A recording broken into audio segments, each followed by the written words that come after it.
This lesson you will need a pen and paper. We're going to be looking at finite and renewable resources, and the aim is that by the end of the lesson you will be able to state the difference between finite and renewable resources and then describe the difference between synthetic and natural resources. There is a moral aspect to this lesson.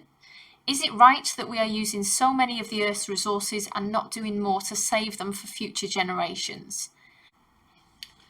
Natural resources come from the Earth, so majority of those come from the sources of water, oil, forests, rocks, minerals, soils and animals.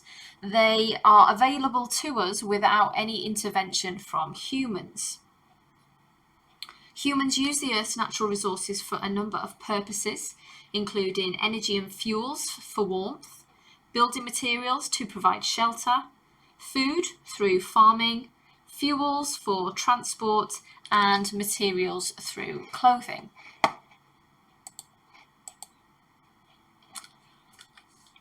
This is task number 1. Match the type of resource to its use. One of the resource types matches to 2 of the uses. So on the left side of your page, write down energy and fuels, then building materials, plants and animals, and materials. And then on the right, put clothing, warmth, shelter, transport and food. And then I want you to draw lines to match up the resource and the use. Pause the video now to complete that task. Let's have a look at the answers.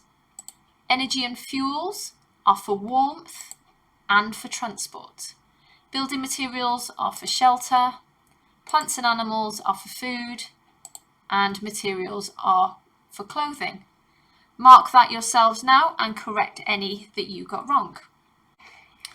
Renewable resources are resources that will not run out, and many of them are produced by agriculture, which is a bigger, fancier word for farming. One of the biggest examples of a product that's produced by agriculture is cotton. This here is a cotton plant, and the farmer, when they are ready, would pick these cotton balls.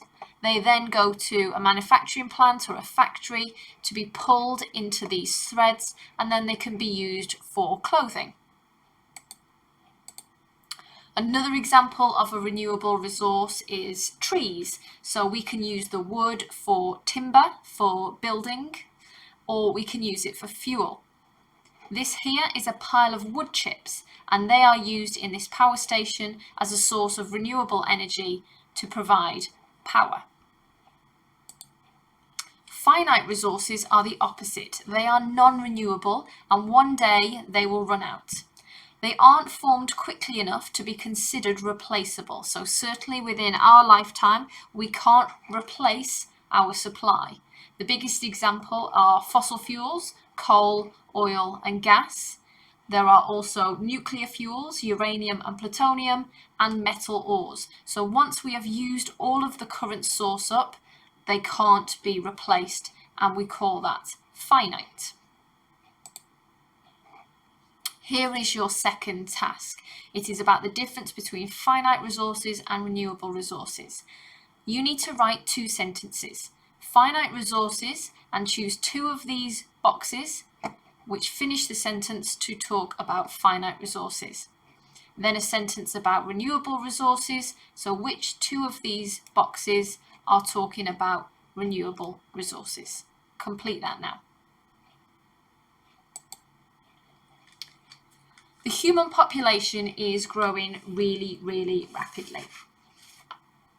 Many people argue that humans are using up the Earth's finite resources at a rate which is too fast and therefore unsustainable. So as scientists, we want to prevent that from happening. We don't want the resources to run out. We don't want to endanger future generations. So we try to do something about it. And that's where synthetic resources come in. Synthetic resources are man-made. Chemists try to improve agriculture and industrial processes to provide new products. One example of that is rubber. So this is how rubber would naturally be sourced. So the rubber tree, tap it, and you drain the liquid chemical that can be turned into rubber from the tree.